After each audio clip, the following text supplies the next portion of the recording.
अब वो प्रश्न तो ऐसे है कि इसी में जब हम यदि धान के ही संबंध में बात कर रहे हैं तो हमको चार चीजें बताई है। एक तो है कि हम स्लैरी डालेंगे, जिसको हम जी। स्लैरी से उनको पोषण दे सकते हैं। दूसरा, उसी में उन्होंने कहा था कि हम जो चावल जो है उसको खाद के रूप में दे सकते हैं। और तीसरा, उन्होंने अपने को एक चीज और बताई है, जो है कि वो बायोजाइम बनाओ।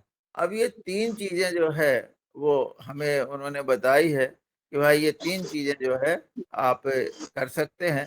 तो धान में हमें क्या इन तीनों का उपयोग करना पड़ेगा या केवल एक से काम चले? जी हो। दादू, संतोष सर के अनुसार जो भी अपनी फसलें हैं उनमें खास करके धान को काफी पोषण चाहिए रहता है। तो धान में तो तीनों चीजों का आप उपयोग करें, और साथ में मेरे अपने उस सूडोमोनास भी डालें अलग से, और बवेरिया बवेरिया का भी करें, क्योंकि उसमें रस चूसक कीड़े काफी आते हैं। और बवेरिया का ये असर देखा है कि अगर बवेरिया अपन डालते हैं तो जितने भी हरे वाले जो चिड्डे हैं, चूसने वाली वाइट फ्लाई हैं, इनका कंट्रोल बहुत अच्छी करती है। अगर अपन वाइट फ्लाई और इनका कंट्रोल चाहते हैं तो पहले से डालें। जब एक दो वाइट फ्लाई दिखती है उस समय डाल दें। अगर आपके यहाँ हजारों की तादाद में उड़ने लगी और जब आप जैविक का उपयोग करेंगे तो फिर आप निराशा पाएंगे कि आपको रिजल्ट नहीं मिला। तो इस चीज को आप ध्यान रखें कि आप पहले से ही अपने खेत में धान वाले में 1 लीटर प्रति एकड़ के हिसाब से बवेरिया और सूडोमोनास, जिससे कि कोई भी जड़ संबंधी उसमें ना लगे। तो ये दोनों चीजों का आपको बहुत अच्छा करना है। और बाकी सैलरी रही तो वो आपको डालनी है, और टॉनिक जो बताया सर ने वो भी करना है। और नीम और करंज वाला जो उनका ऑयल आता है, अगर वो उपलब्ध है, नहीं है तो उसे भी दादू बुलाना है, तो वो भी अपने को स्प्रे करना चाहिए। उससे बार बार स्प्रे करने से जो कीड़े अंडे देते हैं तो उस पर भारी कंट्रोल मिलता है। और इस बार हम लोगों ने जैसे हमारी धान लगाई तो हम लोगों ने पतंजलि की प्रोम उपयोग करी, तो उससे भी काफी अच्छे रिजल्ट आ रहे हैं। क्योंकि जब अपन लोग डीएपी यूरिया कहीं उपयोग करते हैं तो उसकी मात्रा अधिक हो जाती है। उस मात्रा को पौधे में देखने से ये आया कि कीड़ों को ज्यादा आकर्षित करता है पौधा, और वो कीड़े फिर ज्यादा लगते हैं।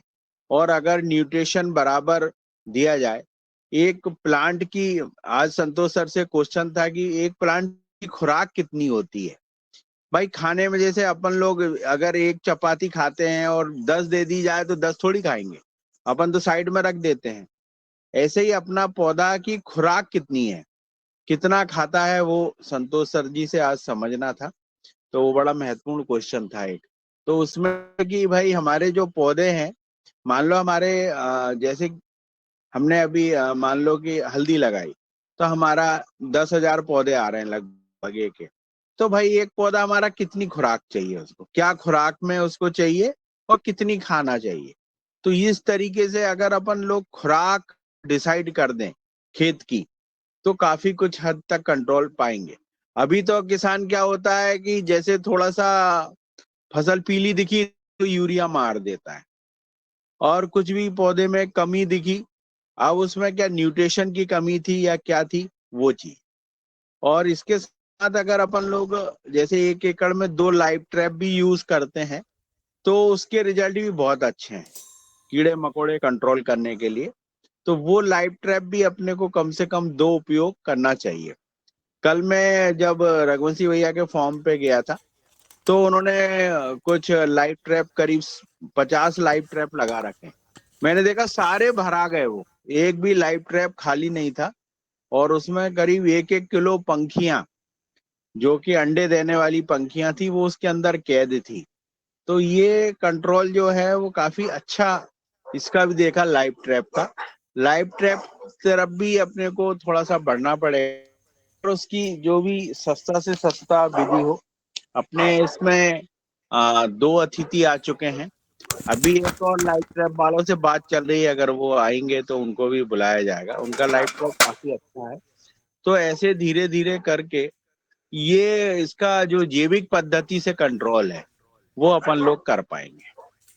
तो अभी हम लोगों ने लगभग 225 एकड़ की सैलरी बनाई है, और काफी अच्छा इसमें हम लोग को पहले बैतूल गए दादू के साथ, तो इसका एक जैविक गुड़ लेके आए, और वो गुड़ काफी अच्छा था। मतलब ऐसा गुड़ है कि अपन भी उसको बढ़िया उपयोग। गुड़ के साथ फिर हम लोगों ने इसमें जो है जो अनाज मिलाना था वो भी बहुत बढ़िया मिलाए, दालें मिलाई, और पूरा सब मिश्रण तैयार करके लगभग 225 एकड़ की सैलरी हमने इकट्ठी बनाई।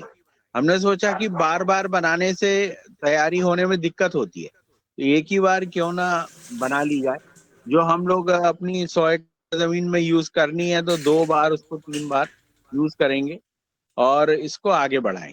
तो ये सैलरी का काम भी बहुत अच्छा है, इसके उपयोग अब करके जो भी रिजल्ट आएंगे तो वो हम सदन में रखेंगे। इसमें बस आज बहुत सारी जानकारियां संतोष सर के माध्यम से मिलनी थी, तो जब भी वो सर रहेंगे तो आगे की क्लासेस आएगी। सीएम सर का हैंड्रेस है, तो मैं उन्हें सादर आमंत्रित करता हूँ कि वो जी, सज्जन को प्रणाम। हाँ हाँ, भाई साहब, सद भाई साहब को भी सादर प्रणाम। मैं सर ये पूछना चाह रहा था कि मैंने जो सैलरी बनाई है, एक गोमूत्र की और एक छाछ की। तो छाछ में सब बहुत कुछ जो बताया गया वो 20-20 लीटर पानी डाल के ड्रम को भर दिया, तो उसमें तो ठीक है, वो उसमें बहुत उबाल नहीं आया। लेकिन गोमूत्र वाले में वो पूरा झाग से पूरा भरते रहे, दिन भर हमको चलाना पड़ा। और दूसरे दिन से वो थोड़ा थोड़ा ठीक हो गया है, अब वो ठीक रह रहा है। और दूसरी बात पूछना था, ये बायो इंजाइम कैसे बनता है सर? जो एक एक चीज हमको तो सीखना ही है। और जी ओ जी जी, बहुत अच्छा। मैं अब रमेश दादू जी को बुलाता हूँ सादर की, आप आमे और इस प्रश्न का जवाब देंगे।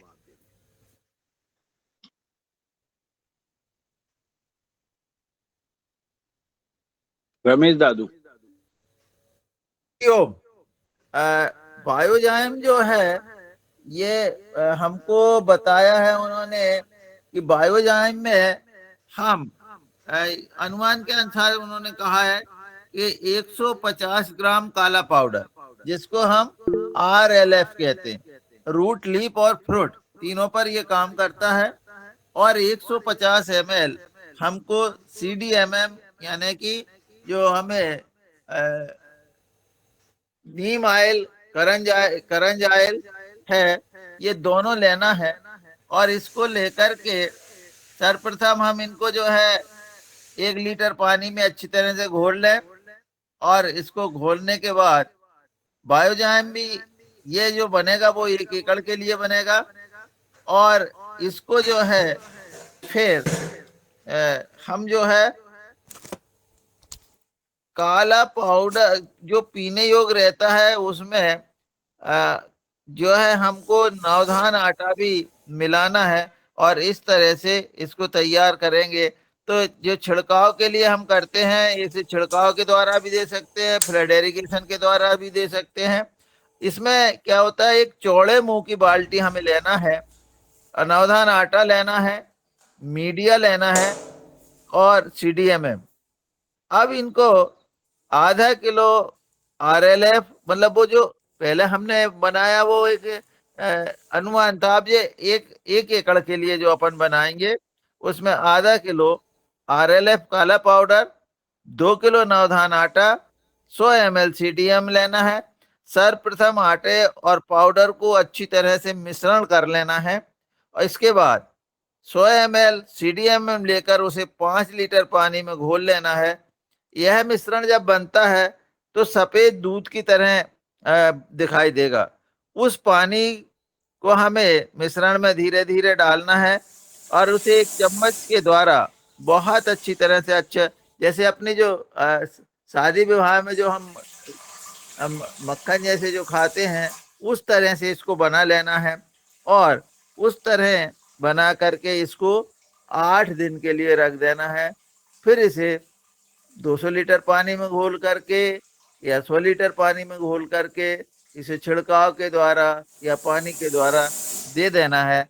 यह जो मिश्रण है यह भी बहुत अच्छा काम करेगा, पौधों के जड़ों को एक्टिवेट करता है, ऐसा उन्होंने बताया है, और इससे उपज बढ़ती है और हमारे पौधों में रोग प्रतिरोधक क्षमता बढ़ जाती है।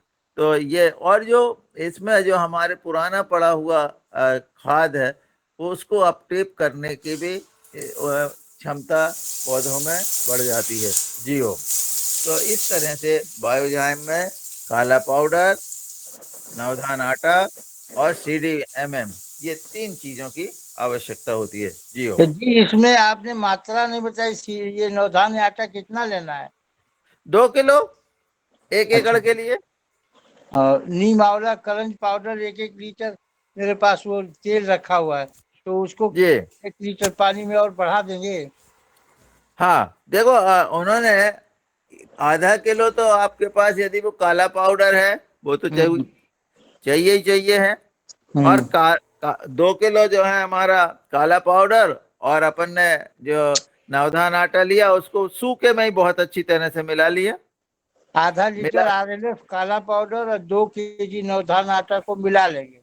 हाँ, और फिर 100 ml CDMM जो है, तो इसको क्या है पानी में घोल लेंगे CDMM को, हम्म तो ये दूध जैसा बन जाएगा। अब फिर अच्छा। उसको जो है अपन जिस तरह से हम तो मिलाते कितने हैं तो पानी, उसको कितने पानी में घोलेंगे सर? 5 लीटर। अच्छा, 5 लीटर में 100 ग्राम CDMM। हाँ, और ये दूध जैसा बन जाएगा। अच्छा, तो फिर उसमें जैसे अपन सतुआ घोलते हैं ऐसा इसको घोलते जाओ, सत्तू अच्छा बनाते हैं ना, जी। बस। और उस तरह से जब ये बन जाएगा तो इसको 8 दिन के लिए रख देना है। तो पाउडर और नवधान आटा दोनों इसमें मिला देंगे ना? और वो तो पहले ही मिश्रण कर लेंगे ना सूखा। अरे अपन ये सत्तू सूखा बनाते देंगे, लेकिन सत्तू और CDMM गुड़ जो को 5 लीटर बनाए वो, हाँ, तो उसमें देखिए मिलाएंगे ना मैंने वो आटा आपको क्या फिर? कहा, काला पाउडर लिया अपन ने, जी नवधान आटा ले लिया, जी। आधा किलो काला पाउडर, हाँ 2 हाँ। किलो नवधान आटा, दोनों हम्म को ही सूखे में मिला लिया, अच्छा मिश्रण कर लिया इसको, जी। है ना। और फिर हम्म अपन ने अलग से 5 लीटर में CDMM को घोल लिया। जी अब वो पानी नहीं बन के क्या हो गया CDMM। जी। अब वो, और CDM का घोल अपन धीरे धीरे उस जो मिश्रण में डालते जाएंगे और अच्छा उसको मिलाते जाएंगे चम्मच से, और एक अच्छा। स्थिति ऐसी आएगी जैसे अपन अब वो, खीर बनाते हैं, खीर। हाँ, उस तरह से बन जाएगा और उसको जो है रख देंगे। 8 दिन में वो बिल्कुल पक के तैयार हो जाएगा, और वो सुबह शाम उसको थोड़ा चलाते जाएंगे। और जैसे ही वो तो फूलता है ना, हम्म वो उसको हम्म फूलता है, तो हमें थोड़ा बड़ा बर्तन लेना है, और उसको, हम्म और फिर उसमें मान लो वो बहुत गाढ़ा हो रहा, तो फिर वो अपना जो पानी बचा हुआ है वो पानी को ही उसमें डाल करके और थोड़ा पतला कर लेंगे। तो इस तरह से वो बहुत बढ़िया तैयार हो जाता है। और फिर उसका उपयोग हमने मतलब अपन पानी के ड्रिप 200 लीटर में घोल लें, 100 लीटर में घोल लें, जैसा आप स्प्रे कर सकते हैं। अच्छा, इसको और पहले 8 दिन तक रख देंगे 5 लीटर वाला सभी मिश्रण को, और उसके हाँ, वो बाद तो फिर दो रखना सौ ही है। लीटर में डालेंगे? जी हाँ। ठीक ठीक। जी बहुत अच्छा। अब मैं आदरणीय पवन सर जी को बुलाता हूँ कि सर आमे। जी जी शरद जी और मिस्टर मेहरा जी, बहुत सुंदर आपका संचालन और प्रश्नोत्तरी, और इस विधि को जो आपने अब अनुभव किया है, और मैंने आपके वीडियो भी देखे थे मेहरा जी के, जो आप बोले थे उस विषय पर ध्यान दी कि क्योंकि अभी आप इसको आपने ये 200 एकड़ के लिए आपने ये इसको स्लरी बना दी, और बाकी आपने अनुभव भी ले लिए। अब जब मैंने वीडियो देखे तो वैसे तो सब कुछ बहुत बढ़िया है, थोड़ा सा इसमें आगे के लिए सुधार ये हो सकता है कि जब हम कैमरा उसको करेंगे तो वो और अच्छी तरीके से, थोड़ा उसका और अच्छी तरह से उसको डॉक्यूमेंट किया जा सकता है। मेरा अभी जो सुझाव है वो कोई इसलिए है कि जो ये सारी प्रक्रिया प्रक्रिया हो रही है इसको बहुत अच्छी तरह से आप लिपिबद्ध कर लें, डॉक्यूमेंट कर लें, वीडियो बना लें, और उसका एक बहुत अच्छा जो खरीफ सीजन के लिए जो उपयोग होने वाला है, उसका अनुभव सहित वो सब चीजें आ जाएंगी। तो इसके लिए शायद ये संभावनाओं को आप देखिए कि नर्मदापुरम में अगर वहां पर कोई आपको कोई ऐसे व्यक्ति मिलते हैं जो लग करके इस चीज में आपका सहयोग कर सकते हैं, यानी कि लिखने में, उसका वीडियो बनाने में। तो एक तो चीज ये हो गई। दूसरा, अगर वहाँ कोई आपके स्टूडेंट्स हैं, जैसा हमने पहले भी चर्चा की है, तो उनको भी अगर वो अपनी पढ़ाई के साथ साथ इस चीज को भी लिख लेते हैं, अच्छी तरह से उसके डिजाइन कर लेते हैं, एक डॉक्यूमेंट बना लेते हैं। आजकल अब बहुत आसान हो गया है कि कोई भी थोड़ा सा डिजाइनिंग कर लेगा, तो एक बहुत अच्छा आपके पास डॉक्यूमेंट हो जाएगा। और इस चीज की भी स्पष्टता हो जाएगी कि कैसे इस चीज को आगे किसी ने करना है, यानी कि इसका विस्तारीकरण करने में थोड़ी सी आसानी होगी आने वाले समय के लिए। तो आपका जो आप अनुभव ले रहे हैं, जो आप बता रहे हैं, बहुत अमूल्य है। और हाँ, आपके वहाँ तो केवीके भी है और बाकी और भी हैं, संस्थाएं हैं, तो उनके भी अगर वैज्ञानिक कोई इच्छुक होते हैं, हालांकि वो दूर हैं आपसे, लेकिन फिर भी अगर कोई ऐसी प्रक्रिया होती है कि उनका भी इन्वॉल्वमेंट हो सके और उनकी भी इसमें सुझाव ले सके, उनकी मदद ली जा सके, तो आपका एक बहुत अच्छा डॉक्यूमेंट के रूप में तैयार हो जाएगा। और बहुत अच्छे वीडियो आपके तैयार हो जाते हैं, जिनको कि हम ये भीकम जी से जरा अनुरोध है कि अपना वो माइक बंद कर लें, नहीं तो रंजना जी उनको म्यूट कर दीजिएगा। तो मेरा मेरा ये सुझाव है कि आप इस तरह से अगर इस बारे में विचार करते हैं और इसको लिपिबद्ध करते हैं और इसका वीडियो वगैरह बनाते हैं, तो और अच्छी क्वालिटी का गुणवत्ता में सुधार कर लीजिएगा। और इसको आगे विक्रम जी, इस बार आपका तो जो वो हो गया बंद है, करें। हाँ, इस बार तो जो हो गया है, जितना हो गया है वो तो आपके पास है ही, लेकिन इसके अलावा भी आप थोड़ा सा और सुधार करके बहुत सारे लोगों को, जब हमने संतोष चौहान जी के वहां गए थे, तो उन्होंने, आपने देखा था पीछे की साइड में बड़े बड़े बैनर बना रखे थे, उसमें भी सब कुछ मराठी में लिखा हुआ था। अब वो ऐसा ही लगभग उतना ही बड़ा शायद या उससे छोटा, जिस भी प्रारूप में आपको लगे वो डिजाइन होके वो बन सकता है, कि हम पहले क्या करेंगे, फिर क्या करेंगे, फिर क्या करेंगे। और जो शरद वर्मा जी ने जो बात कही है कि केवल एक ही चीज का नहीं, बल्कि कई सारी चीजों के कॉम्बिनेशन में आपने जो अनुभव लिया है, मुझे लगता है कि वो भी बहुत महत्वपूर्ण है। कि केवल आप ये नवधान्य स्लरी ही नहीं, बल्कि उसके साथ लाइट ट्रैप भी और बाकी और भी जो चीजें बाहर से भी आप ले रहे हैं, उनको भी आपने उसका उपयोग किया है।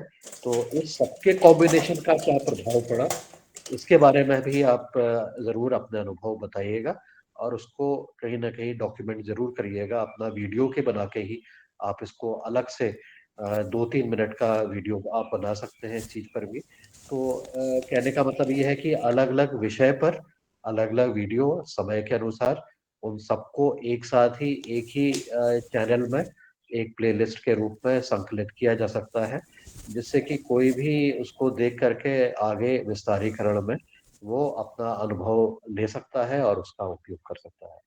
मेरा कुछ सुझाव है, ऐसा करके शायद इसको करने के हमें फर्स्ट हैंड एक्सपीरियंस मिल पाएगा। आपका भी एक्सपीरियंस इसमें उसको आप बता पाएंगे, और इससे किस प्रकार की आपको परेशानी हुई या कोई इसमें बाधा आई, तो उस चीज को भी जरूर आप बताइएगा। ये जो क्लिप्स है, ये छोटी छोटी क्लिप्स आप बनाने का प्रयास करिएगा, हर एक स्टेज की आप क्लिप बनाते रहिएगा मनीला और जी, ये उसको कहीं विक्रम ना जी कहीं का मोबाइल डाल बंद दीजिएगा। कर दीजिए। जी, मेरा ये सुझाव इस तरह से है कि कोई एडमिन नहीं है, मैं अभी थोड़ी देर में, कोई बात नहीं, आप सेशन को चालू रखिए, मैं इसमें सुझाव के साथ जी, वाणी को विराम देता हूँ। नमस्कार।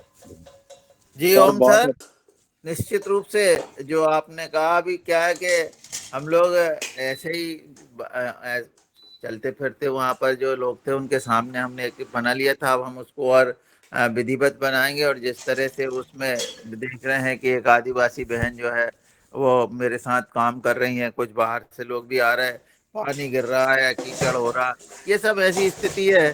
तो अब उसको और सुव्यवस्थित करेंगे हम। और निश्चित रूप से जो आपने कहा है, तो वो तीनों चीजों का, इन सबको जो जो चीजें अभी हमको बताई, जो जो बताई गई है, जो माइक ओम, ये माइक है, तो अभी जो सर आपने हमको बंद बताई कर है दिए, उनका, बंद कर दिए सब। ठीक है, ठीक। जी। तो जी दादू उन्हें बोलिए। जैसे अभी जो चावल वाला भी हम अभी उसको भी बना रहे हैं, और बायोजाम भी बनाएंगे। तो और मैंने अभी 3 तरह के स्लैरी बनाई है। एक मैंने जो है ट्राइकोडर्मा की बनाई है, फिर सुडोमोनास की बनाई है, और ये अपने सुडोमोनास के साथ साथ हमने, तो इस तरह से वर्टिसिलिया मैंने इस समय जो है 9 तरह के जीव, सूक्ष्म जीव को हम मल्टीप्लाई कर रहे हैं।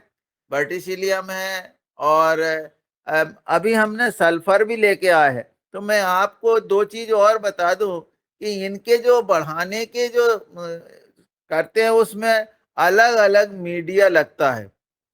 तो मीडिया का जो पीला पाउडर होता है, जिनके पास भी हो, वो सल्फर में और सुडोमोनास में जब हम बनाएंगे, तो पीले पाउडर का उपयोग हमको करना है, क्योंकि वो उसी को, और जब हम दूसरी चीजें बनाएंगे, तो उसमें एफएम, और एफएम के साथ एनपीके पाउडर, ये 3 तरह के पाउडर हमको, जो जो मीडिया है सूक्ष्म जीवाणुओं का भोजन, उनमें लगता है। तो एनपीके के लिए है, पीएसबी बढ़ाएंगे, एजेक्टोबैक्टर बढ़ाएंगे, या वायरस से संबंधित जो भी है, तो उसमें हमें एनपीके पाउडर का उपयोग करना है। तो इस तरह से इन बातों को भी हम ध्यान रखेंगे कि जिसका भोजन है वो उसी को मिले। यदि हम सूडोमोनास में एफएम डाल देंगे, तो उसका उतना प्रभाव शायद नहीं होगा, क्योंकि वो उनके उन जीवाणुओं का वो पसंदीदा भोजन शायद नहीं है। और वो जो है पीले पाउडर को, बहुत सुडोमोनास और सल्फर, ये 2 में जो है पीला पाउडर का उपयोग होता है। तो जो भी सज्जन आगे बनाएंगे, तो उसमें ये बात ध्यान रखेंगे। तो इस तरह से हम देखते हैं कि हमने जो चीज़ें बनाई है, उसमें बहुत सारी चीज़ें ये है, मेटाराइजियम जो है वो भी बढ़ाएंगे। तो इस तरह से अलग अलग प्रयोग हम कर ही रहे हैं, और जो भी हमारे रिजल्ट आएंगे, उसको हम आप लोगों को निश्चित रूप से बताएंगे। और अभी सबसे अच्छा जो रिजल्ट हमारे रोपे बनाने में आदरणीय गौर साहब ने जो जिप्सम का और गोमूत्र की स्लैरी का जो उपयोग किया, उससे बहुत अच्छा उनका रोपा बना, और इतना अच्छा रोपा बना कि वो उसमें इतना बढ़िया कलर आया कि, और कलर के साथ साथ वो रोज बढ़ रहा था। तो वो उन्होंने, जब मेरी चर्चा हुई, तो उन्होंने कहा भैया ऐसा कलर मैंने कभी नहीं देखा, इतना अच्छा रोपा कभी नहीं बना, निकालने में भी सुविधा हो रही थी, और पूरा का पूरा लग रहा था। और शायद वो यहाँ पर उपस्थित होंगे तो वो अपनी बात बताएंगे। पर उनसे जो मेरी चर्चा हुई, उसके बहुत, और वो उन्होंने वसुंधरा में भी और दूसरे उसमें भी उस रोपे को डाला था। तो इस तरह से हमारे जो साथी काम कर रहे हैं, उनके अलग अलग अनुभव आ रहे हैं, उनको सबको भी हम लिपिबद्ध करेंगे। और जो डेट वाइज जो काम कर रहे हैं, उसको भी हम लिपिबद्ध कर रहे हैं कि कब क्या कर रहे हैं और किस तरह से इसको आगे बढ़ाएंगे। तो निश्चित रूप से ये सब चीजें जो है हम जो भी करते जाएंगे, उसका एक दादू अब अनुभव। गौर साहब अगर है तो गौर साहब को बुला ले। आदरणीय गौर साहब अगर हैं सदन में तो आमें, अपनी धान की विशेषताएं बताएं, क्योंकि आपकी धान बहुत अच्छी थी। तो अगर आप सदन में हैं तो आमें। आदरणीय गौर साहब। शायद गौर साहब है नहीं भैया। अच्छा जी, कोई बात नहीं। आदरणीय गणेश गौर साहब हैं क्या? वो हमें काफी दिन से उनसे भी चर्चा नहीं।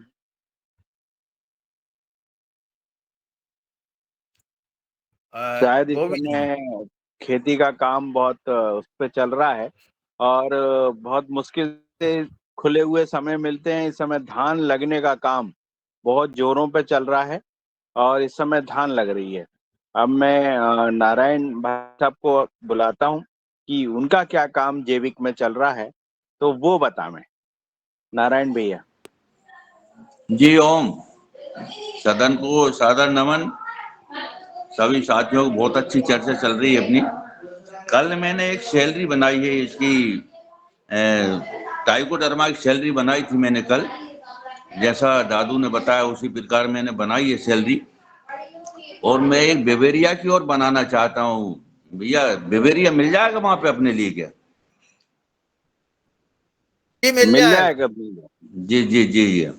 तो मैंने भी रोप में डाली थी, धान की रोप थी मेरी भी, बहुत बढ़िया रोप निकली है इस बार। उसमें मैंने जिप्सम का प्रयोग किया था उसमें, शानदार। और ये जीवामृत जो अपना जायम डाला था, ये भी मैंने बना कर डाला था जायम। बहुत अच्छी रोप रही और इस बार बिल्कुल नहीं टूटी, बहुत सुंदर रोप हुई मेरी। और इस समय धान लगने का काम चालू है, मेरी भी धान लग रही है इस समय, मैं भी अब जाने वाला हूँ खेत में। तो इस बार भैया मैं ये पूछना चाहता हूँ, मैंने सोयाबीन बोया था 5 एकड़ में, मगर वो बिगड़ गया पानी गिरने के कारण। तो अब दूसरी फसल कौन सी ले सकते हैं अपन उसमें? अभी आगे जो बतर पड़ेगी मिलेगी उसमें कौन सी फसल लगाएं उसमें? जी ओम। जी जी जी। आगे आगे ये सैलरी तो आपकी सब उपयोग आ सकती है हमेशा, जो जी आप यार, बना रहे सैलरी हो। तो मैंने एक बनाई है अभी अभी इसकी अपनी ट्राइकोडर्मा वाली। जी जी जी। और बवेरिया की भी बना लीजिए, सूडोमोनास की बना सकते हैं आप, छाछ वाली बना सकते हैं, गोमूत्र वाली बना सकते हैं। ये नहीं, सभी जैसा अलग अलग जिसका आप बना रही हैं। आय अपने लिए धान की फसल में जिसका अधिक उपयोग हो, जो कारगर हो, वो ही धान सैलरी बनाएंगे में अपन। धान में धान में आपके पास एक सूडोमोनास की होना चाहिए जी और एक बवेरिया की कंपलसरी होना चाहिए, क्योंकि बवेरिया से रस चूसक कीड़े नहीं लगते, जी तो जी बहुत कंट्रोल मिलता है। और अगर आप 1 एकड़ में 2 लाइव ट्रैप भी लगा दें में, तो फिर आपको 100% रिजल्ट मिलेंगे। जी जी भैया। हमने देखा है कि लाइव ट्रैप होना बहुत जरूरी है। तो लाइव ट्रैप आप बुलवाओ तो मेरे लिए बुलवा लो भैया, 5 एकड़ के लिए जरूरी है। बता जी देना जी मेरे लिए जी जहाँ जी, से भी बहुत आप बुलवाओ, या जी। मुझे पता दे देना, मैं बुलवा लूँ वहां से फिर। ठीक है जी। जी जी जी। अभी और किसी के कोई क्वेश्चन हो तो प्लीज हैंड रेस करिए। जी भैया, एक बात पूछना चाहते हैं, जो एक लाइट टाइप वाले आए थे जो साउथ के, अब उनका एड्रेस कैसे मिलेगा जहाँ से हम लोग मंगवा सकें लाइट ट्रैप? जी, आपको एक रचना बहन जी ने एक वो डाली थी इसमें लिंक, आपके अगर उस माध्यम से उस दिन का अगर डेट लिखा हो तो आप वो निकाल के पूरा फिर से देख सकते हो। और अगर नहीं फिर भी हुआ हो तो फिर जी आप लाइव ट्रैप के लिए रमेश दादू साहब के पास नंबर हो सकता है उनका। ग्रुप में डाल देंगे भैया, नंबर ग्रुप में डाल देंगे। जी सर। और किसी के कुछ क्वेश्चन है? नहीं तो मैं डॉक्टर रोशन लाल सर जी को बुलाता हूँ कि इसमें थोड़ा हमें और सजेशन दे में, जिससे हमारे सूक्ष्म बनाने में जो जीव हम लोग तैयार कर रहे हैं उसमें हमें निरंतर वैज्ञानिक की जरूरत पड़ती है। और हम उनके बगैर खेती में जो हमारी एक खेती में हम लोग जो अच्छी दवाएं, अच्छा बीज और अच्छी खेती करने में अहम अगर स्तंभ है तो वो हमारा वैज्ञानिक है। और हमने डॉक्टर रोशन लाल सर को सादर आमंत्रित करता हूं कि वो अपना अनुभव और हमें अपनी अनुभव को दे में। जी भैया, धन्यवाद। सदन को सादर प्रणाम। और निश्चित रूप से हमारे जो दादू हैं और आप जो पूरी नर्मदापुरम की टीम है वो बहुत सही दिशा में चल रही है और बहुत तेजी से आगे बढ़ रहे हैं आप लोग। और ये हमारी खेती के लिए अच्छे संकेत, शुभ संकेत है। तो कहीं ना कहीं इन सब चीज़ों की बहुत ज़्यादा आवश्यकता थी। और ऐसे क्षेत्रों में जहाँ पर कि हम लगातार हमारे जो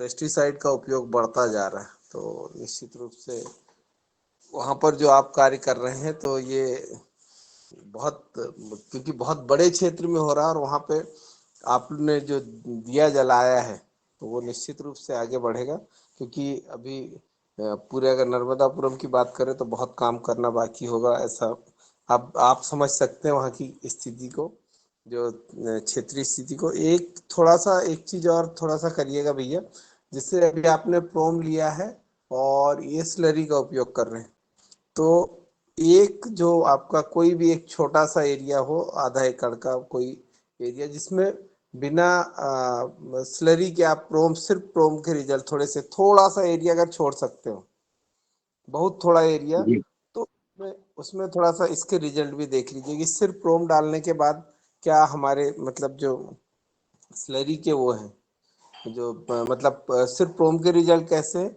अब हम सिर्फ स्लरी के रिजल्ट नहीं देख सकते, पर ये वो डालिए, और खाद तो हमको लेना ही है, मतलब जो जो हम न्यूट्रिशन दे रहे हैं तो उसको धीरे धीरे कम करना है। जैसा डॉक्टर चौहान साहब ने हमें ये कहा है कि हम 10% 15% ऐसा पर ईयर कम करते जाएं। किसी सभी से निवेदन है कि एकदम से कोई भी चीज बंद ना करें, नहीं तो क्या होगा कि यील्ड में रिडक्शन होगा और वो फिर आर्थिक क्षति के रूप में दिखेगा। और जितनी खरीफ में फसलें बोई जाती है दलहनी फसलों को छोड़ के, ज्यादातर फसलों का जो न्यूट्रिशन रिक्वायरमेंट है वो ज्यादा होती है। तो थोड़ा सा पहले उस लायक जमीन हो जाए, फिर हम उस ओर आगे बढ़ें, ऐसा मेरा निवेदन था। तो सर, बाकी बहुत चीजें अच्छा सर। एक हमारा क्वेश्चन था कि जैसे एक आदमी की जो खुराक होती है वो निश्चित है, इतनी चपाती इतना खाता है, तो ऐसे ही सर आप बताइए धान का, गेहूं के पौधे को एक्चुअल में कितना फास्फेट, कितनी नाइट्रोजन, कितना पोटास और कितने माइक्रो न्यूट्रिएंट्स की जरूरत होती है। अगर एक गेहूं के पौधे को तैयार किया जाए तो उसमें कितना असर लगता है, और अगर एक्सेस किसान डालता है तो वो कहाँ जाता है?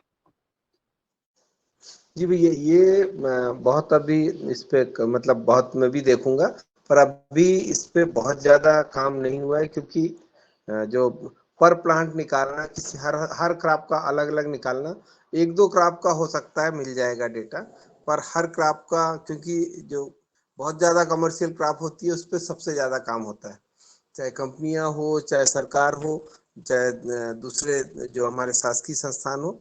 हर जगह ये होता है कि जो ज़्यादा रिक्वायरमेंट वाली क्रॉप होती है उस पर ज़्यादा काम होता है, और इसमें थोड़ा सा देखना पड़ेगा कि पर प्लांट कितना इनकी रिक्वायरमेंट है। वैसे पर हेक्टेयर रिक्वायरमेंट निकली है, तो वो थोड़ा सा, क्योंकि इंडिविजुअल रिक्वायरमेंट कितनी प्लांट लेता है, कितना उसकी होती है, उस पर थोड़ा सा मैं भी लिटरेचर देखता हूँ और फिर आपको बता पाऊंगा, क्योंकि ये थोड़ा सा बहुत ज़्यादा तकनीकी विषय है, और अलग अलग उसको डोजेस को निकालना है कि इसमें प्लांट में कितना पौधे जमीन से गया, कितना वायुमंडल से लिया, तो ये सब कई सारी चीज़ें पौधे वायुमंडल से लेते हैं, कई सारे मतलब बहुत सारी चीज़ें हम सॉइल से लेते हैं, तो उनका सबका अलग अलग डेटा थोड़ा सा वो मतलब असंभव नहीं है, पर थोड़ा सा टिपिकल है, तो इस पर भी हम चर्चा करेंगे।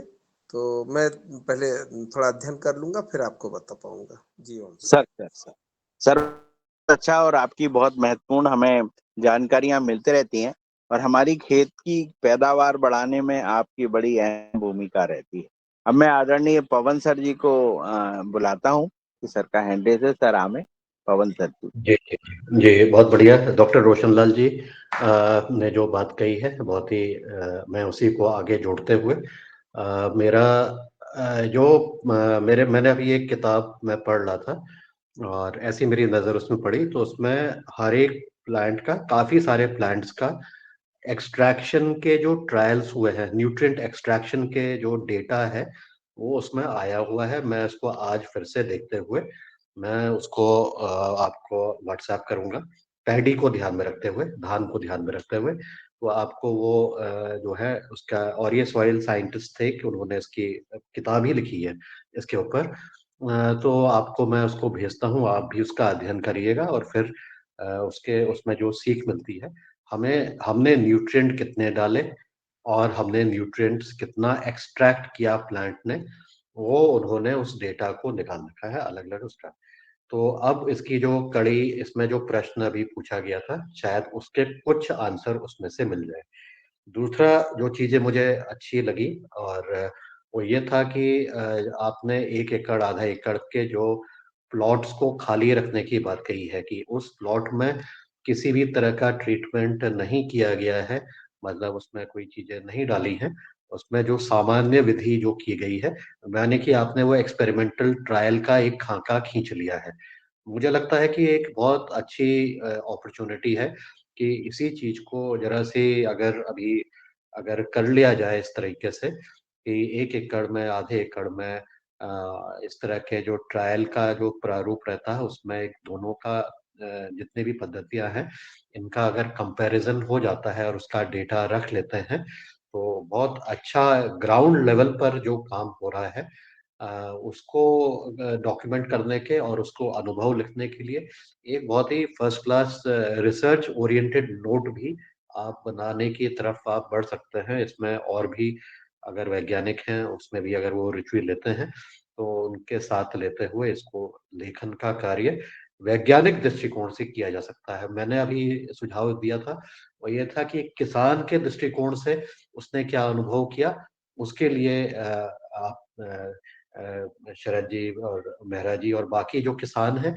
वो अपने अनुभव को लिखें और उसके वीडियो बनाएं और उसके बारे में जानकारी दें। लेकिन वैज्ञानिक दृष्टिकोण से अगर ऐसी संभावना होती है उसको लिखने की, लिपिबद्ध करने की, आगे कहीं पर पब्लिश करने की, आगे किसी को देने की, सरकार को देने के लिए, तो ये दोनों चीजें एक दूसरे के पूरक रहेंगे, आइसोलेशन में नहीं रहेगा। नहीं तो क्या होता है कि हम वैज्ञानिक जो है अपना पेपर लिख लेते हैं और वो फिर छप भी जाता है। लेकिन ग्राउंड लेवल पर जो किसान हैं उसके अनुभव नहीं आते हैं। तो ये दोनों ये रेल की पटरी की तरह दोनों का जो कार्य है महत्वपूर्ण है और इसको अगर हम लेकर के चलते हैं तो ये एक नए तरीका का सृजन हो सकता है इस योगाहार कार्यक्रम के माध्यम से या हमारे जो किसान हैं उनके और वैज्ञानिकों के सामूहिक प्रयासों के माध्यम से। ऐसा करने के ऊपर आप विचार करिए और अगर विचार अच्छा लगता है तो निश्चित रूप से इसको आगे बढ़ने में इसमें मुझे अच्छा लग रहा है कि ये एक कार्यक्रम का और इस चर्चा का एक अच्छा संकेत के रूप में आगे मिल सकता है। जी, नमस्कार। जी। जी, रोशन लाल जी जी, सर, आप बहुत पॉइंट है तो आप बताइएगा।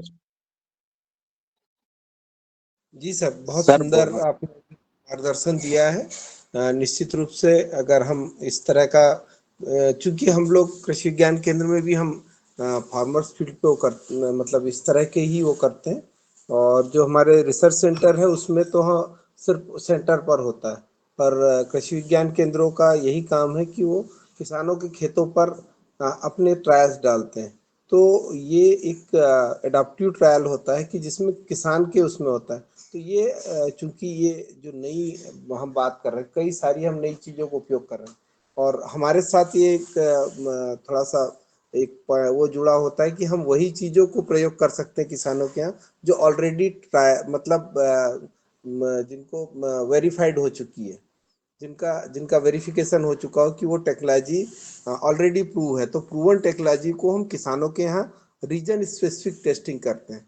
तो ये नहीं, थोड़ा सा हमें तो हमारे रोशन लाल सर जी, सर जी हमें तो क्या चाहिए कि जैसे मान लो हमारे पास एक जमीन का टुकड़ा है, उसमें क्या मतलब कितना उसमें कार्बन होना चाहिए, कितना पीएच होना चाहिए, हमारे पानी का क्या रोल होना चाहिए उसमें, और उस पौधे को जो बीज है उसका वजन कितना होना चाहिए, और उसमें लगने वाले हमारे सारे न्यूट्रिशन वो कितने चाहिए, जमीन से कितना लेता है, हवा से कितना लेता है, और हमें भोजन के रूप में हम कितने तरीके के भोजन उसको किस रूप में दें कि वो पौधे को इतनी लगे।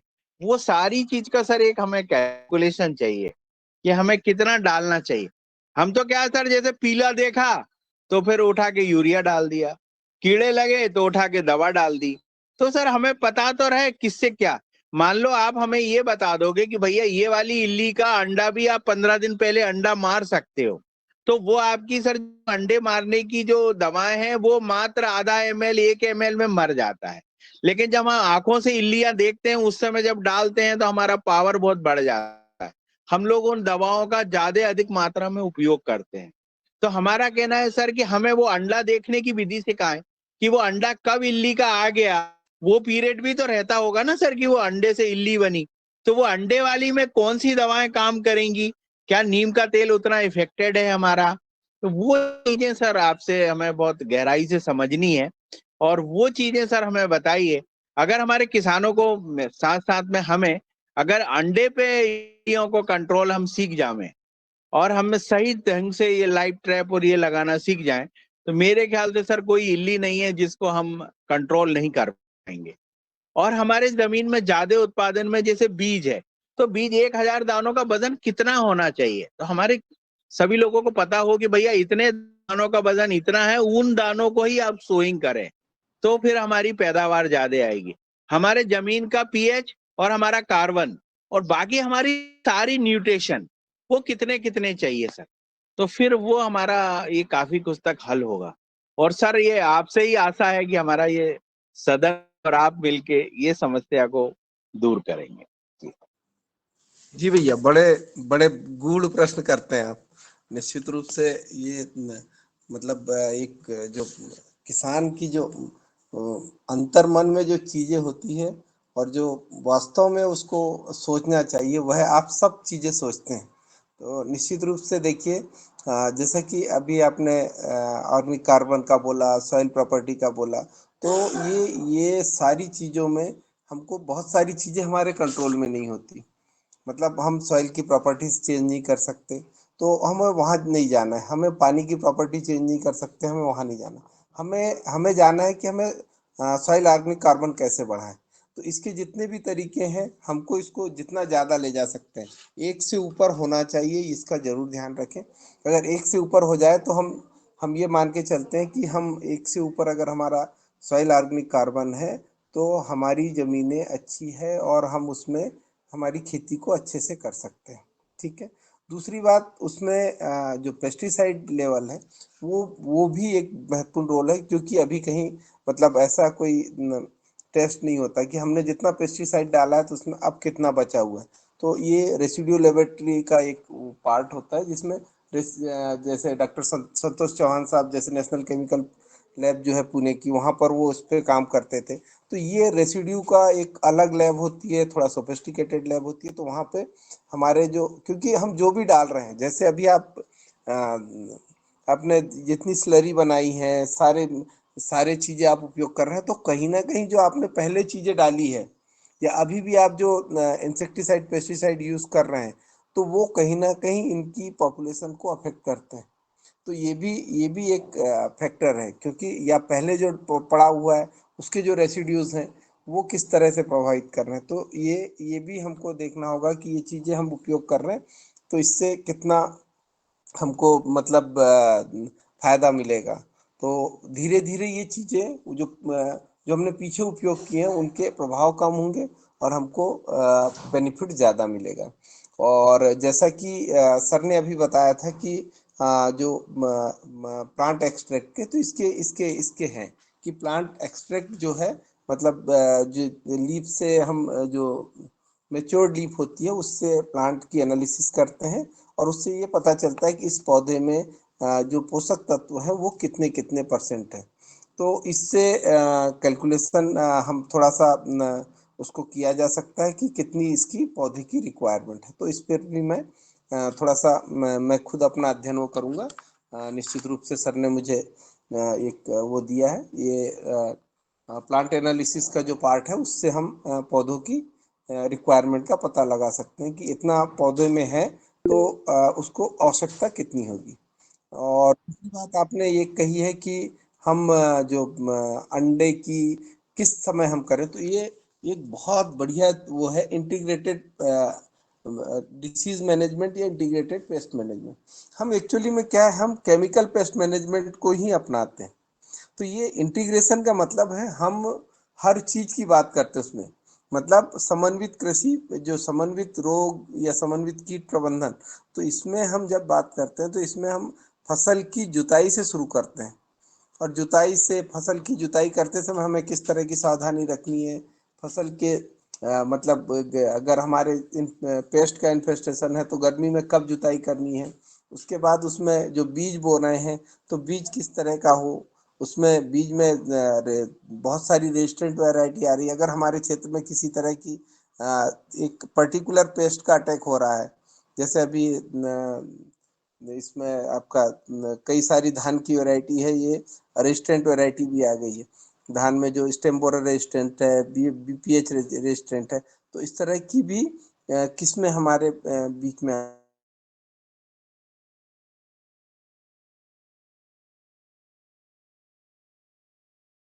शायद हम सर इनको की रेजिस्टेंट वैरायटी को लगाते हैं। तो इससे ये इसके बाद आती है हमारी प्लांटिंग ज्योमेट्री की, हम पौधे को लगा रहे हैं तो कितनी दूरी पे लगा रहे हैं। वो अगर उनकी दूरी, अगर जैसे ही आप पौधों की दूरी बढ़ाते हैं आपके पेस्ट कम हो जाते हैं। जितना आप घना लगाते हैं पौधों में बीमारियां ज्यादा आती हैं, इंसेक्ट पेस्ट ज्यादा आते हैं, ये बात होती है। इसके अलावा जैसे हमारे जो हमारी जो कल्चरल क्रियाएं हम किस तरह से कर सकते हैं, तो एक बार मैंने शायद बताया होगा कि धान में अगर आप 20-25 दिन की अवस्था पे 20-25 दिन की अवस्था पे अगर आप एक रोप लेके, रस्सी लेके या बांस का डंडा लेके जमीन पे उसको दोनों तरफ से बांध के और उसको 2 आदमी पकड़ के पूरे खेत में घुमा दे, तो इससे क्या होगा, आपकी प्लांट जो है, जो धान के पौधे हैं उनका जो वो पानी में एक बार डूब के बाहर निकलेंगे। तो चूंकि जितना भी हमारा ये है स्टेम बोरर, तना छेदक, जो धान में सबसे ज्यादा प्रॉब्लम करता है शुरुआत से लेकर अंत तक, तो इसके जो अंडे हैं वो टॉप पे आते हैं। तो ये सारे अंडे लगभग 90% अंडे आपके बह जाएंगे। तो आप उस तरह से उसको कंट्रोल कर सकते हैं। तो हर पौधे की, हर इंसेक्ट की अलग अलग फिजियोलॉजी है, हर किसी को अलग अलग तरीके से समझना पड़ेगा। जैसे अभी हमको इल्ली दिख रही है तो उसके कम से कम 15 से 20 दिन पहले, कम से कम इतना टाइम लगता है, मतलब जो इनिशियल स्टेज पे जो आपकी धागे के बराबर बारीक इल्ली आपको दिखाई देती है, वो इल्ली के जो अंडे, उससे जो अंडे निकलने का समय हो, कम से कम 15 से 20 दिन का समय इसमें लगता है एग हैचिंग में। तो वो हमको ये ध्यान देना पड़ेगा कि हमको इल्ली, किसान भाइयों को इल्ली कब दिखाई देती है, जब वो मोटी हो जाती है, जब वो हमारी आंखों से मतलब बहुत बढ़िया चलती हुई दिखने लगती है, तो उस कंडीशन में हम देखते हैं। तो ये जो कंडीशन है, इसके लिए जो हम बोलते हैं लाइट ट्रैप, फेरोमोन ट्रैप, तो हम उनको, उनके एडल्ट को पकड़ लेते हैं ताकि एग लेइंग कम से कम हो। और ये एग लेइंग कम से कम होगी तो आपका नुकसान कम से कम होगा। हम जब भी इंटीग्रेशन की बात करते हैं तो हम 100% की बात नहीं करते, हम ये बात करते हैं कि हम इनकी पॉपुलेशन इतनी कम कर दें कि आपको नुकसान नहीं हो। और दूसरा, इसमें जो केमिकल की बात करते हैं हम, तो केमिकल में भी कभी 100% पॉपुलेशन किसी की खत्म नहीं होती। ये थोड़ा सा इसको किसान भाइयों को समझना पड़ेगा। हम जब भी स्प्रे करते हैं एक पर्टिकुलर स्टेज में जो इंसेक्ट रहते हैं उसी को वो दवाई प्रभावित करती है। और दूसरा, आपने अंडे के लिए ओविसाइड्स की बात की, तो बहुत सारी दवाइयाँ, ट्राइजोफास आता है, ये ओविसाइडल इफेक्ट है इसके, और भी बहुत सारी दवाइयाँ मैं एक बार देख के आपको बता दूंगा। जिन दवाइयों के ओविसाइडल इफेक्ट है वो अंडे को ही मतलब इल्ली को भी मारती है और अंडे को भी मारती है।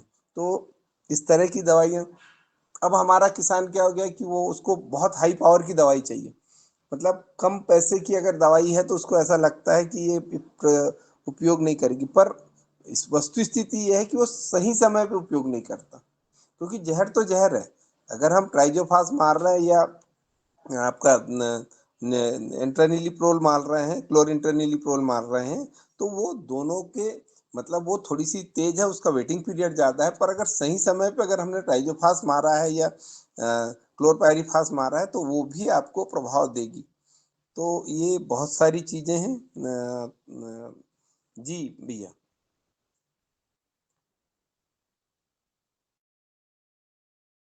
जी सर, बहुत अच्छा और बहुत इम्पोर्टेंट जानकारियां हैं सर। आपसे हम समय समय पर लेते रहेंगे और इसी तरह आपको परेशान भी करते रहेंगे। जी नहीं सर। भैया, परेशान परेशान होने की कोई बात नहीं। इससे तो मेरा सर मुझे मुझे वो मिलता है कि कुछ नया और सीखना है, क्योंकि जब तक कोई सर सर पूछता सर नहीं तो हमको ये लगता है नहीं यार ये बहुत हो गया, बोले इतना तो हमको आता है, तो हम लोग भी आराम से बैठ जाते हैं। जब कोई पूछता है, प्रश्न करता है, तो हमें लगता है नहीं यार ये हमको मालूम होना चाहिए, क्योंकि ये आवश्यक है, हमारे किसान भाई पूछ रहे हैं, तो निश्चित रूप सर, से। एक एक प्रॉब्लम और रहती है सर, हमारे खेतों में देखा है और हमारे भाई किसानों के खेतों में सब प्लांट पॉपुलेशन, या तो किसान की प्लांट पॉपुलेशन ज्यादा हो जाती है या कम। जैसे मैंने देखा सर, मक्का में 1 एकड़ में 28,000 प्लांट चाहिए रहता है, और प्लांट 28,000 ना हो के वो 15-16,000 रहते हैं, तो उससे हम लोगों की यील्ड कम आती है। तो उसमें हमने पाया सर कि जो सोइंग का हमारा जो इंस्ट्रूमेंट है, जो सीडल है, वो बहुत अच्छी सोइंग नहीं करती है, और वो प्लांट जो है, तो हम चाहेंगे सर कि कुछ यांत्रिकी के जो जैसे केबीके में जो यांत्रिकी के से जुड़े हों, वैसे साइंटिस्ट भी सर आप बुला के दे में, जो हमें सही ढंग से बोनी बता में, मतलब एक प्लांट से दूसरे प्लांट की जो दूरी है वो कैसे मेंटेन करें। हमारे मक्के जो प्लांट है वो 28,000 प्लांट कैसे आवे, वो चीज का हमें सर बता में। ऐसे सर हमें केबीके के जो यांत्रिकी के जो वैज्ञानिक हैं, उन्हें भी हमारे मंच पे सर आपके माध्यम से सादर आमंत्रित करें, तो वो हमें ये बता पाए कि हम लोग कैसे इन चीजों का कंट्रोल करें। जी सर। भैया एक्चुअली में इस ये पूनम बिश्नोई जी आप म्यूट कर, जी आपको बुला जी लेंगे सर। हम। ओके। हाँ, तो ये जो आपने बोला सीड ड्रिल की बात, तो एक्चुअली में मेज के लिए अब सीड प्लांटर आ गए हैं। तो प्लांटर में आप उसको मैनुअली भी चला सकते हैं। एक एक 4-5 हजार रुपए के प्लांटर आ रहे हैं, तो उनको आप एक दिन में एक आदमी आपका 4-5 एकड़ तक बुआई कर सकता है। तो इसके सस्ते हैं प्लांटर। और इसमें हम देखते हैं CIAE से बात करेंगे तो उनसे वहाँ पे कोई हाँ, तो अच्छा वैज्ञानिक। इसकी सर जानकारी जरूर दिलवाइए सर सदन में, क्योंकि सर मैं आज बोनी बोनी का बहुत महत्वपूर्ण एक अंग है, जो हमारे यहाँ मैंने देखा सर अधिकतर बोनी बहुत अच्छे से नहीं हो पा रही। या तो गेहूं 1 कुंटल बोआ जाता है, जहाँ पे आपका विज्ञान बोलता है सर कि 40-45 किलो बोआ, हम भी 50 किलो बोते, लेकिन यहाँ पे सर 1 कुंटल से ऊपर स्विंग जा रही है। तो वो चीजों पे कंट्रोल होना चाहिए, और वो आपके माध्यम से ही हो सकती है सर। अच्छे प्लांटर, अच्छी मशीनों के विषय में इस सदन में सर जानकारी आवे, तो भी सर हम लोगों की पैदावार बढ़ जाएगी। तो ऐसी हमारी आपसे आशा है सर। जी, मैं बात करूंगा उनसे, वहाँ पे है बड़गांवकर साहब, तो उनसे एक बार बात करूंगा CIAE भोपाल में, तो एक जी बार ओम उनसे। भैया, 2 हैंड रेज है सर बुला आदरणीय। लीजिए दादा। हाँ, मेरे नाम राशि कोई भैया है रमेश, मैं उनको सादर आमंत्रित करता हूँ, वो अपने प्रश्न पूछे। और एक पूनम भाई है, तो पहले रमेश जी पूछ लें, फिर हम पूनम भाई को बुलाते हैं। आदरणीय रमेश जी, अपना माइक खोलें, आपका हैंड रेज है। रमेश जी को मौका दीजिए ना, पहले मैं तो रेडी हाँ, हूँ। रमेश जी नहीं है तो फिर सर पूनम जी को ही बुला लें। चलिए चलिए रमेश जी। चलिए, बहुत अच्छा, थैंक यू सर। मैं आप सभी को नमस्कार बोलता हूँ पहले तो। जी और आज ये दूसरी बार मैं सत्र में जुड़ने जा रहा हूँ। मुझे बहुत अच्छा लगा जान करके IRM IPM पे टॉपिक जो आपने चर्चा किया। तो एक छोटा सा सजेशन मेरी ओर से है कि रूसी पद्धति नाम की एक किताब आती है, उसके राइटर मैं आपको सजेस्ट कर दूंगा दीपक राव जी के माध्यम से। वो पत्रिका कहीं अगर अवेलेबल हो या मिल जाती है तो प्लीज़ वो लाएं। उसमें बहुत अच्छा वो दिए हैं छोटे छोटे प्रयोग कीट के लिए। दूसरा एक मेरा प्रश्न ये है कि जो हम कीट के नियंत्रण के ऊपर बात करते हैं, तो अभी मेरे मैक्सिमम किसानों को इसका आर्थिक क्षति स्तर लेवल क्या होता है वो ज्ञात नहीं है। तो इस विषय पे थोड़ा सा प्रकाश डालें कि ये है प्रॉपर पता हो लोगों को, और टारगेटेड पेस्ट के हिसाब से मालिकुल आपकी आवाज डिटेल थोड़ी बहुत कट रही है भैया। जरूरी करने की है। आपकी आपकी आवाज आवाज कट रही कट है रही सर। है।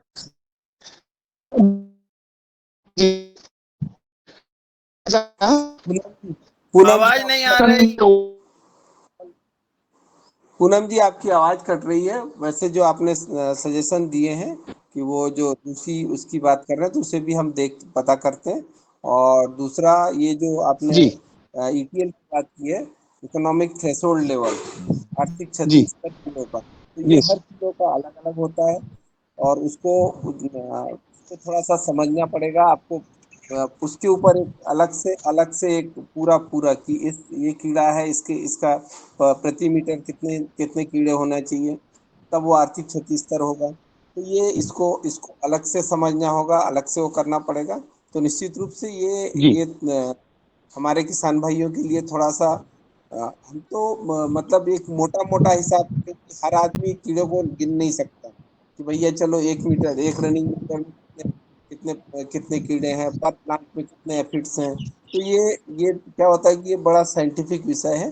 तो जरूर जी मालूम जरूर होना चाहिए किसान भाइयों की कि कितना उसका ईटीएल लेवल है, क्योंकि हम तो पूरा साफ करने की बात करते हैं। जब भी खेत में किसान जी दवाई डालता है तो बोलते हैं सबको मार डालूंगा, तो वो शायद सही तरीका नहीं है।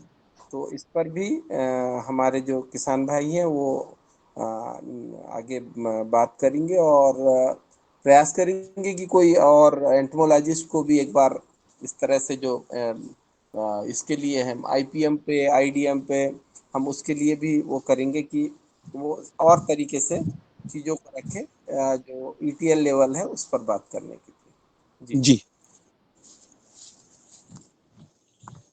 अगला बहुत प्रश्न अच्छा। है, और अभी भैया अगला प्रश्न है, कोई जुझार जी है, उनके हैंड रेज है, तो मैं उनको सादर आमंत्रित करता हूं कि वो आए और अपना प्रश्न पूछें। जी, सभी सदन को ओम, सभी को प्रणाम। ये इल्ली तथा कीटनाशक की बात चल रही थी, तो उसपे थोड़ा-सा मैंने जो किया है आज तक और करने जा रहा हूँ, और कुछ लोगों को मैं सुझाव भी देने जाता हूँ और तो करवाता हूँ। तो इसमें इल्ली तथा पिपुए और ये जो बनता है इनके अंडे, तो इसमें हम एक कारागार, मैंने एक इसका वो भी करके देखा है और काफ़ी किसानों से भी करवाया है। तो इसका प्रकाश प्रपंच जो बोलते हैं, हम एक बल्ब लगाते हैं और बल्ब लगा के उसके नीचे कोई पानी भर के रख देते हैं, 1-1.5 फीट के नीचे। तो प्रकाश प्रपंच से भी हम बहुत सारे है कीट पतंगे जो होते हैं हमारी फसल को नुकसान पहुंचाते हैं, उनको हम काफी मात्रा में बचा सकते हैं। और दूसरा एक मैंने करके देखा है और करवाया भी है कि हम जैसे नौदान आटा की बात करें या उसके सैलरी की बात करें, तो ऐसे कि ऐसे हम 9 पत्ती का काढ़ा, 7 पत्ती का काढ़ा, 21 पत्ती का काढ़ा भी बना के हम उसका छिड़काव करके भी हम अपने कीट पतंगों को नुकसान से बचा सकते हैं। ऐसा मेरा सुझाव है। बाकी सदन जो बता रही है वो सभी महापुरुष जो बता रहे हैं वो बहुत ही सराहनीय कार्य चल रहा है आपका खेती-बाड़ी के लिए। तो ऐसा मेरा सुझाव था, इसलिए मैंने आप सदन में निवेदन करा। ओम प्रणाम। बहुत सुंदर अच्छा। भैया, निश्चित आपके सुझाव पे काम किया जाएगा। और यहाँ पर जो हमारा सदन है, इसमें प्रति शनिवार तो इसी पर चर्चा होती है, सूक्ष्म जीवों के ऊपर। वैसे ये प्रतिदिन होता है, आप लोग इसमें प्रतिदिन जुड़े तो और नई नई जानकारी हमको मिलते ही रहती है। आप लोगों ने और इसमें हमको सुझाव दिए, इसके लिए हम आपका हृदय से आभार करते हैं। अब मैं आदरणीय, यदि रमेश जी सुन रहे हो तो उनको बुलाता हूं, नहीं तो फिर आदरणीय दिनेश सेनेवाल जी के हैंड रेज है, मैं उन्हें सादर आमंत्रित करता हूं। जी हो मुन्नीलाल सर, ये दूसरे मोबाइल बंद कर दे में। पूनम जी, आप अपना मोबाइल बंद कर लें, आदरणीय पूनम जी। हाँ, कर रहे, मैं आदरणीय कर रहा दिनेश हूँ। जी, जी जी आदरणीय आदरणीय धन्यवाद। जी। ये चर्चा बहुत ही सुंदर चल रही है और चर्चा आज डॉक्टर संतोष सर की अनुपस्थिति में चल रही है। और वास्तव में जो 1 वर्ष हमें इस चर्चा को आगे बढ़ाते हुआ है। और मुझे याद आता है सर 2018 की शुरुआत थी। मैं पतंजलि योग पीठ में था और आदरणीय स्वामी जी और आदरणीय आचार्य जी के मार्गदर्शन में कोई व्यक्ति हमारे मेरे ख्याल कोई जैन जी वहाँ पे थे जो वहाँ पे सब्जी देखते थे। तो उन्होंने हमें पहले भ्रमण करवाया योग पीठ का और खासकर गौशाला। और तो गौशाला के पास में वहाँ पे लिखा था विष मुक्त खेती। तो फिर जब वापस आया तो मैंने आचार्य जी से प्रश्न पूछा था कि क्योंकि मैं इसी क्षेत्र में कार्य कर रहा था कि हम विश्व मुक्त और जैविक खेती के लगभग काफी साल से अलग-अलग ऑर्गेनाइजेशन बात कर रही है, लेकिन इसमें उतनी सफलता क्यों नहीं मिल पा रही? तो आचार्य जी का कहना था कि इसलिए नहीं मिल पा रही है कि जैविक खेती और विषमुक्त मुक्त खेती के लिए कोई कार्य नहीं कर रहा है, खासकर कंपनियां इसको बता ही नहीं रही हैं। अच्छा, जब कंपनियां नहीं बता रही हैं तब मुझे ध्यान आता है जो आदरणीय वर्मा सर ने प्रश्न रखा है कि एक पौधा कितना खाद खुराक खाता है अपनी पूरी लाइफ साइकिल में, उसकी कितनी आवश्यकता होती है, या फिर पौधे से पौधे की दूरी कितनी होती है। ये हमारे जो कृषि लैब हैं या कृषि विज्ञान के तहत पूरा का पूरा ब्यौरा हमारे वैज्ञानिकों के पास है, लेकिन कंपनियों के कारण वो सामने नहीं आता है।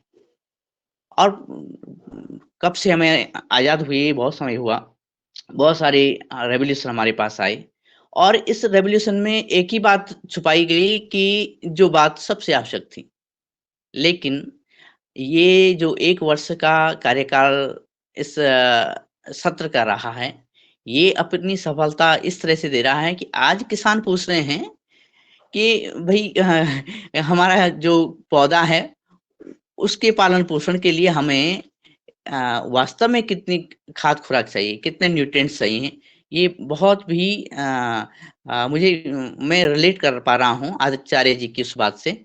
और जब आचार्य जी इस बात को सुनेंगे कि हमारे किसान इतने जागरूक हुए हैं, कि उन्होंने निराशा के साथ कहा था कि केमिकल के लिए तो सब कह रहे हैं, लेकिन जैविक के लिए कोई कार्य नहीं कर रहा है।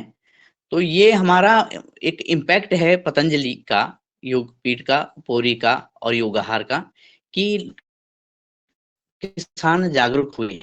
और जब किसान इस तरह से जागरूक होंगे, तो वास्तव में ये स्वावलंबन की बात भी है, जो अपने खेत में खाद बना रहे हैं, बीज तैयार कर रहे हैं वो, और साथ ही उन कंपनियों के लिए जो कि सकारात्मक, अच्छी और पॉजिटिव खादें बना रहे हैं, तो उनकी बिक्री भी अच्छे ढंग से हो पाएगी और हमारा जो उत्पादन है, वो विश्वमुक्त हो पाएगा। तो आचार्य जी का वो मार्गदर्शन मुझे याद आता है कि विश्वमुक्त की तरफ वास्तव में हम बढ़ रहे हैं। और जब कभी उनसे बात मुलाकात का अवसर मिले, तो मैं उस प्रश्न को का ज़िक्र करूँगा। हो सकता है उन्हें याद हो ना हो, संभवतः होगा कि हमने उस पे बहुत सारी बातें हुई थी हमारी। तो निश्चित ही इतनी जागरूकता अ, हुई है और ये जागरूकता और बढ़ना चाहिए, मुझे तो ये लगता है आदरणीय।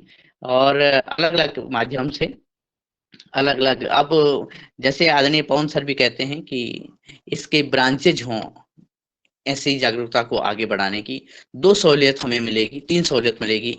सबसे पहले तो हम सभी को भोजन अच्छा मिलने वाला है और किसान का अच्छा उत्पादन होने वाला है, और साथ में वो कंपनियाँ जो कि अच्छा कार्य कर रही हैं और पिछड़ रही हैं जहरीली कंपनियों के कारण, वो कंपनियाँ फलेंगी-फूलेंगी और किसान के कंधे के साथ कंधा मिला करके आगे बढ़ने का ये प्रयास हमारा सकारात्मक हो पाएगा। और हमारे जो पतंजलि का आत्म स्वावलंबन की जो बात है और विश्व मुक्त खेती का जो हमारा आंदोलन है, वो सफल हो पाएगा। मैं यही बात कहना चाह रहा था। बहुत-बहुत धन्यवाद। प्रणाम। जी ओम सर, निश्चित रूप से आपने जो बात कही है कि जो हमारी बड़ी कंपनियां हैं, वो इन सब बातों को आगे नहीं आने दे रही है और उनके द्वारा जो उनके एजेंट है, उनके द्वारा जो दुकानदार है, वो तो इनकी मात्रा बढ़वाते ही जा रहे हैं। वो एक दवाई की जगह 3 दवाई लिख देते हैं कि भैया ये भी डाल दो, ये भी डाल दो, ये भी डाल दो। तो वो उनका मानना है कि उन्हें लाभ कैसे मिले, किसान का क्या हो रहा है इस पर उनका कोई चिंतन नहीं है और न किसान की ओर वो देख रहे हैं।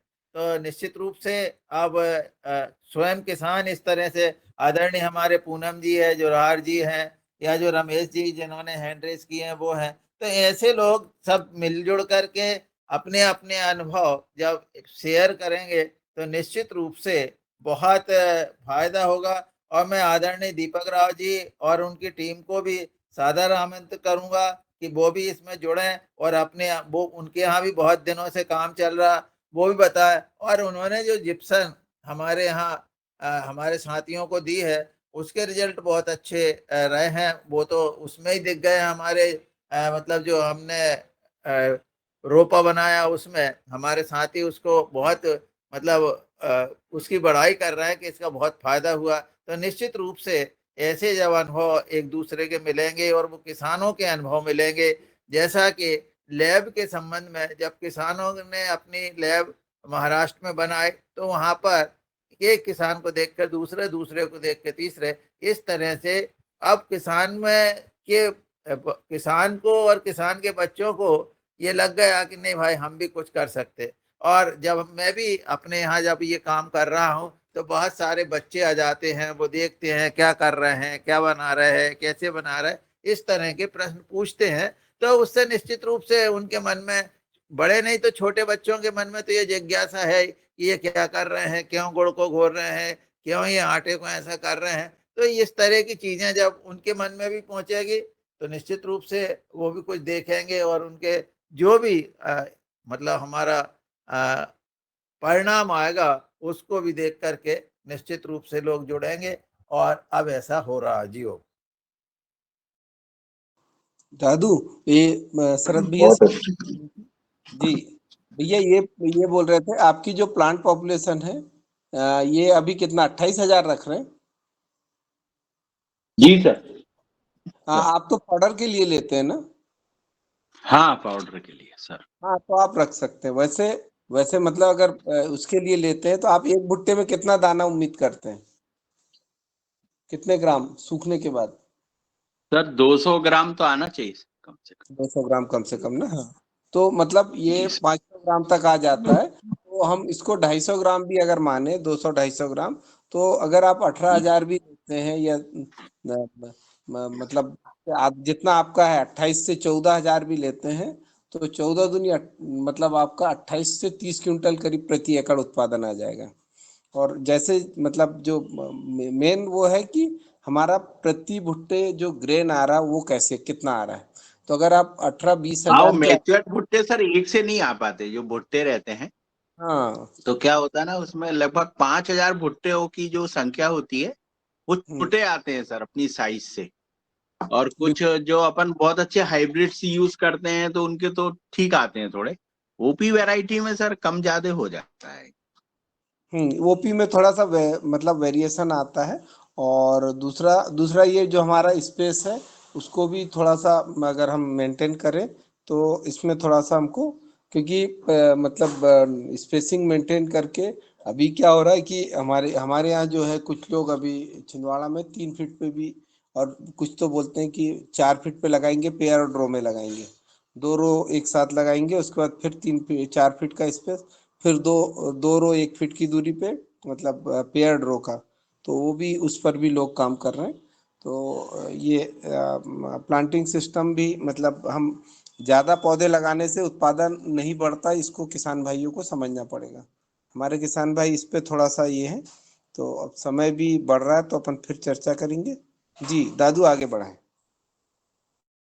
जी ओम, बहुत अच्छी जानकारी आज हमारी कक्षा में हुई है। जो हमारे नए साथी जुड़े हैं उनका भी बहुत बहुत हृदय से आभार है कि आज बहुत सारे साथी हमारे नए जुड़े हैं और उन्होंने भी अपनी बात कही, इसलिए। और मैं आदरणीय दिनेश सर को ही सादर आमंत्रित करता हूं कि वो आए और आभार व्यक्त करें। इससे पहले यदि हमारे राज प्रभारी जी जो कि हरिद्वार में हैं, यदि वो कुछ कहना चाहें तो मैं उनको सादर आमंत्रित करता हूं। आदरणीय मुनीलाल जी। जी दादू मैं अभी मैं प्रवास में हूँ और अपन एक दिन पूरी चर्चा करेंगे। आज तो 8:05 हो गए हैं, तो आभार करा दीजिएगा। बहुत अच्छा संचालन और बहुत अच्छी क्लास, महत्वपूर्ण जानकारी जो आप लोग कर रहे हैं वो किसानों के हित में है। भले आज जो है आदरणीय डॉक्टर संतोष चौहान जी नहीं आए, लेकिन हमें ऐसा नहीं लगा कि हमारे महत्वपूर्ण चर्चाएं नहीं हुई। बहुत कुछ चर्चाएं हुई जो आदरणीय सर भैया का मार्गदर्शन मिला और किसानों ने अपनी अपनी बात की है। तो आप आज अभी समापन कर दीजिए, फिर अपन कल घर पहुंच के और फिर चर्चा करते हैं इस पर। जी हो जी ओम, आज जी का ओम। आदरणीय दिनेश सर सबसे जी। विशिष्ट आज का विशिष्ट यह है कि एक पवन सर ने जो किताब बोली है वो प्राप्त करना है, और एक और वो कौन है जी भाई साहब, उन्होंने एक किताब बोली है, वो दोनों किताब करनी है। और तीसरा अपना रोशन लाल सर जी ने बताया कि कोई ICI या यांत्रिकी के वो आएंगे जो 5,000 रुपए का प्लांटर, या वो जो बताएंगे जो 5 एकड़ बोनी कर सकते हैं, मात्र 5-6 हजार में आता है। तो वो चीजें भी बहुत महत्वपूर्ण निकल के आई हैं। जो ऐसी चीजें सदन को मिलेंगी, छोटे कम पैसे खर्च करके ज्यादा बोनी और एक यूनिफॉर्म में अगर क्रॉप सोइंग होगी तो उसकी यील्ड बहुत अच्छी आएगी। ऐसा आज हमें रोशन लाल सर ने जानकारी दी है और हम पवन सर की वो किताब का इंतजार करेंगे जो किताब हमें मिलने वाली है। अब मैं आदरणीय दिनेश सर जी को बुलाता हूं कि वो आज की सभा का समापन करें।